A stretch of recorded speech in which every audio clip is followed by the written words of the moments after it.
Welcome to Shared Insights, the podcast from BA Insight. My name is Pete Wright, and I am joined today by Jeff Fried. Jeff, how are you? I'm doing really well, Pete. It's a beautiful day outside, and I love the crispness of fall. I don't know about you. We are on opposite sides of the country, but here it is this blissful, brief break where the light is perfectly golden, and right as you get used to it, the muck sets in, and it's just disgusting for about 6 months. So we're really celebrating here. That's good. I mean, you sound very alliterative. It inspires my Walt Whitman. It definitely does.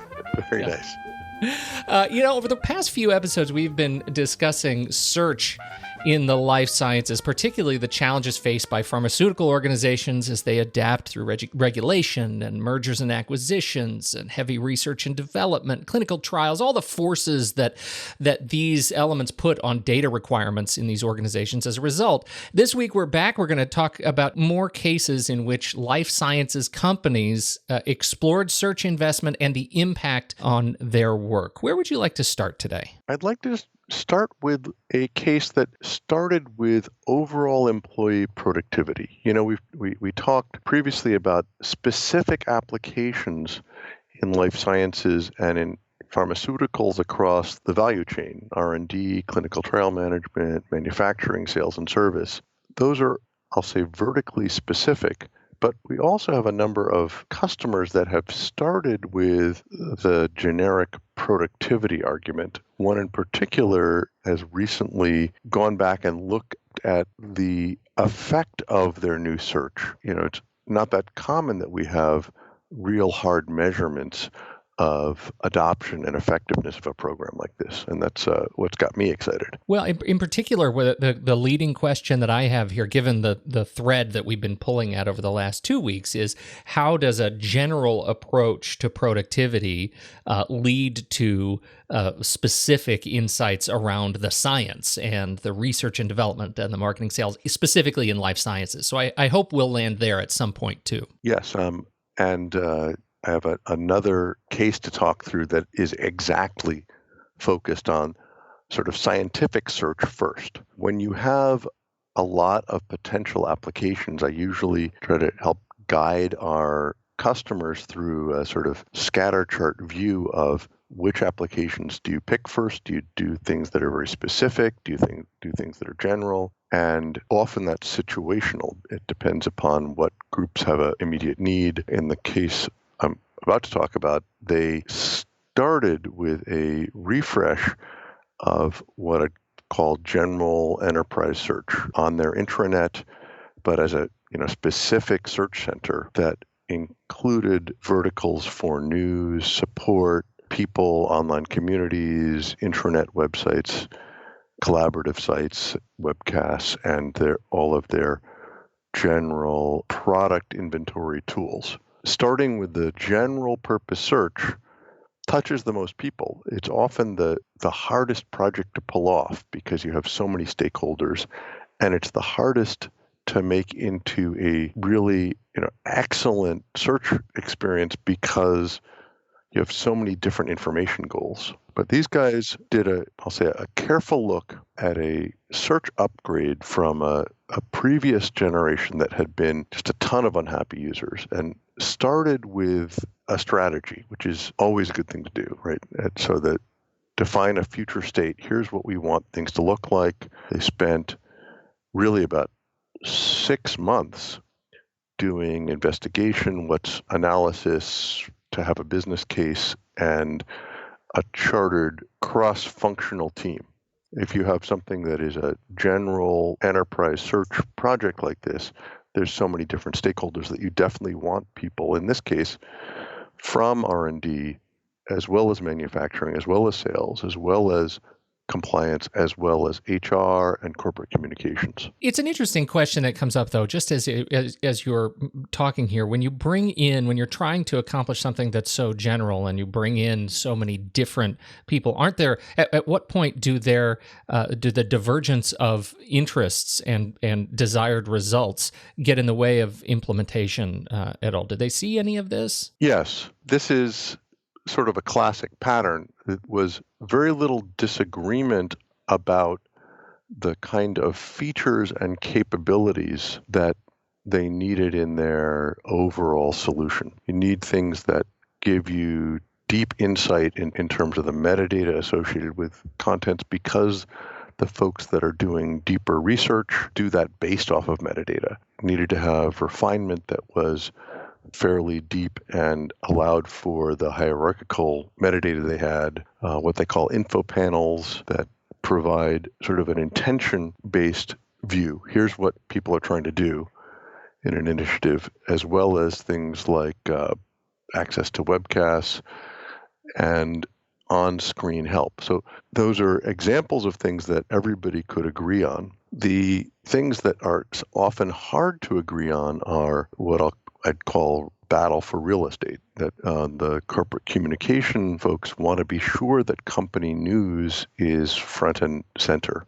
The folks that are focused on collaboration and improving collaboration as a way to get more efficient research or more, better operations want online communities and those search across those communities to work well. And that diversity makes it hard. In this case, they did a approach which was to have different result verticals. And this is something in SharePoint Search that is very easy to implement just by having different tabs horizontally across these results, and it's worked quite well. Pick a tab that has a stakeholder who can really control how they want things to look. The users can easily go across and see what's there. Then there's a technique that we've been able to add which shows you how many hits there are in each of them, so that it's sort of like a meta search result.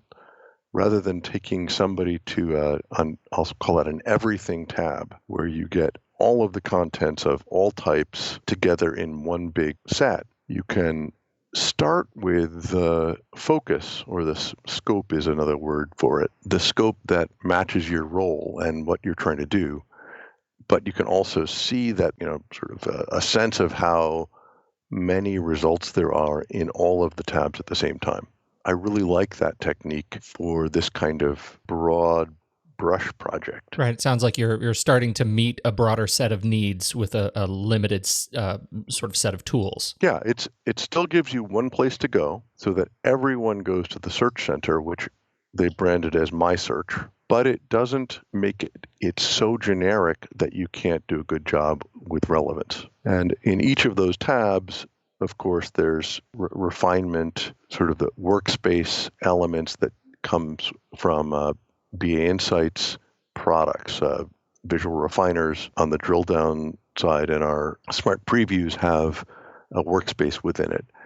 They also did a really nice job with on-screen help and feedback. People often forget that, they often assume that users need no training and no help because search is such a familiar thing. It turns out that if you give people an easy way to provide feedback, that's a great way to get what you need to tune the system.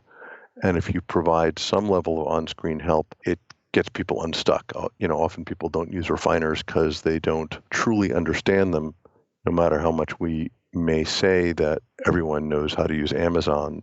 It's funny to me how often it takes people some prompting to actually start drilling in and out based upon this metadata. Everybody at some point or another is going to need a Clippy, as much as we deride him. Yes, and whether it's generational or not is another topic that I'll save for another day. The basic viewpoint was they started by saying, we've got needs all over the place for search, but we're going to take a enterprise-wide view first. In the course of that, we'll onboard enough data that we can get at some specialized applications as well. They took almost 9 months in preparation, in getting the goals, the business case, and the cross-functional team established, and only about 7 months from start to go live that included an 8-week pilot. So more time in preparation than in implementation. This is an organization that has something like 120,000 employees.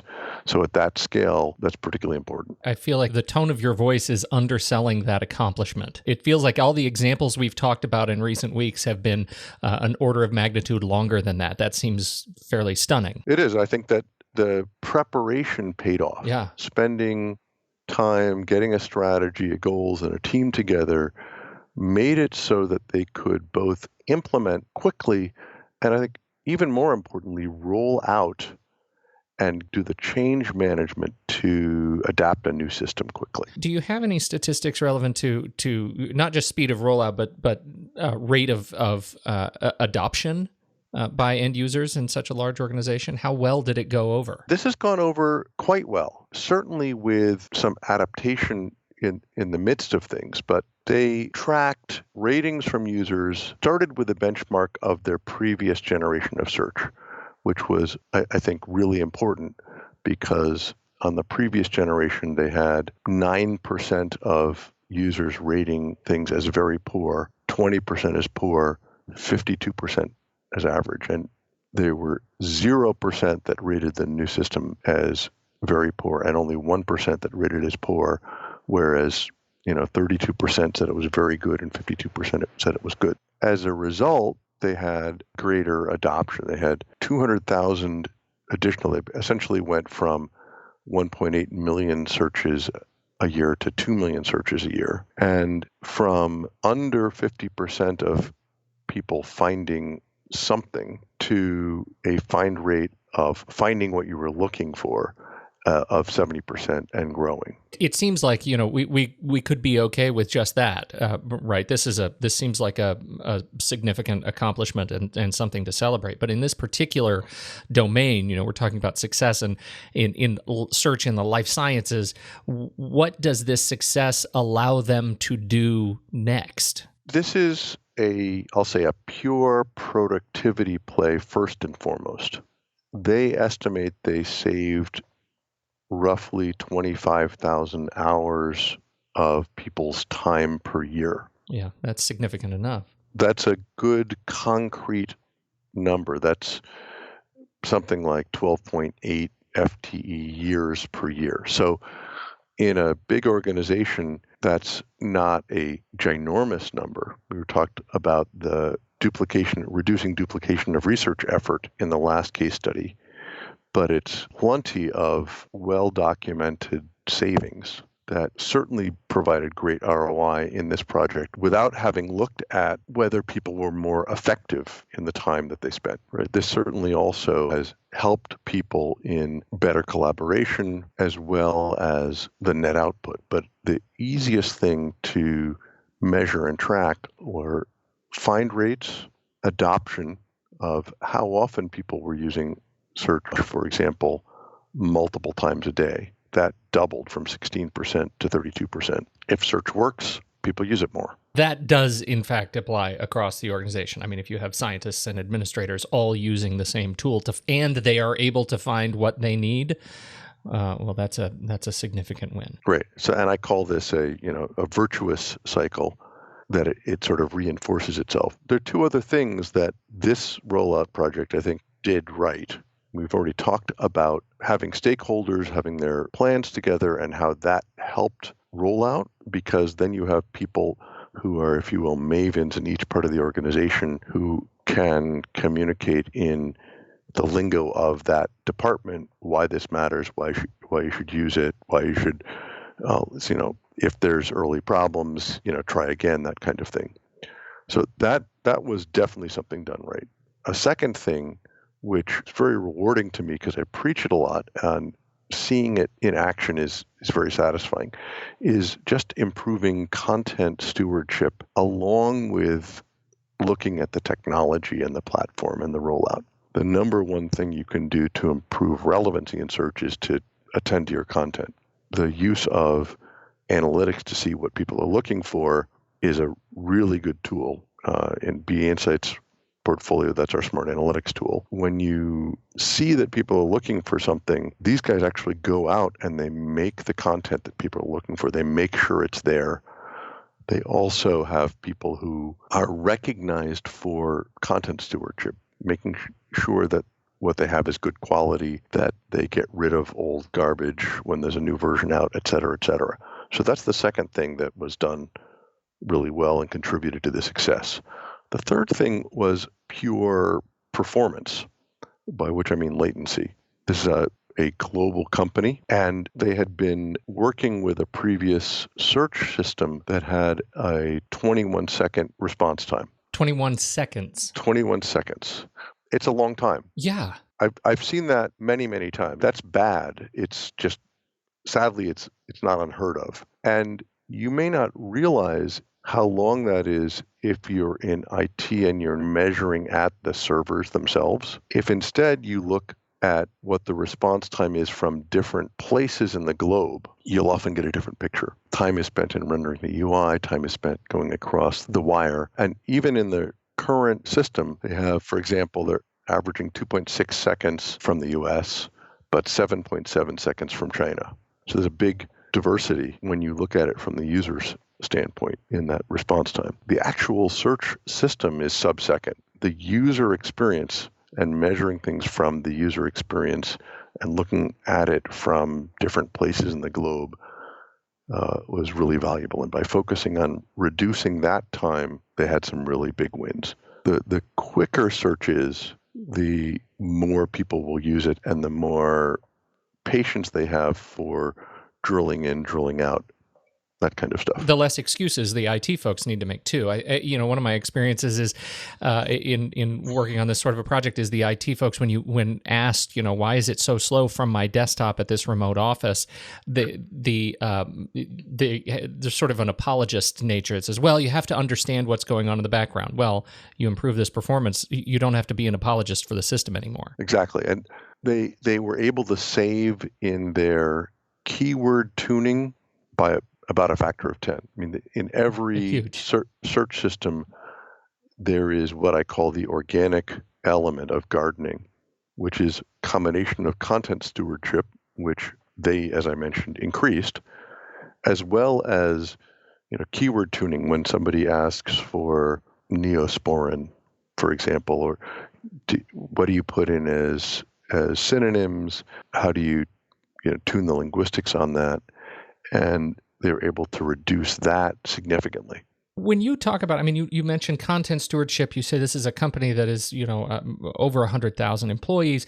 What is the kind of resource, like human resource requirement to do the sort of content stewardship and to manage the system in this sort of best practice scenario? That's a very good question. I don't know in this particular case, but in some of the customers I've worked with that have done this very well, they've done it by having mavens and having a dozen to 24 people have content stewardship responsibility that take it seriously, not as a full-time job, but as part of their job, and building it into their culture so that being a steward of that kind of knowledge both makes you more visible within the company and helps you from a career standpoint. And so I don't know in particular how many people are involved in content stewardship at the case we're talking about, but in general, it's not everybody, but it's not one or two people. It's people in the business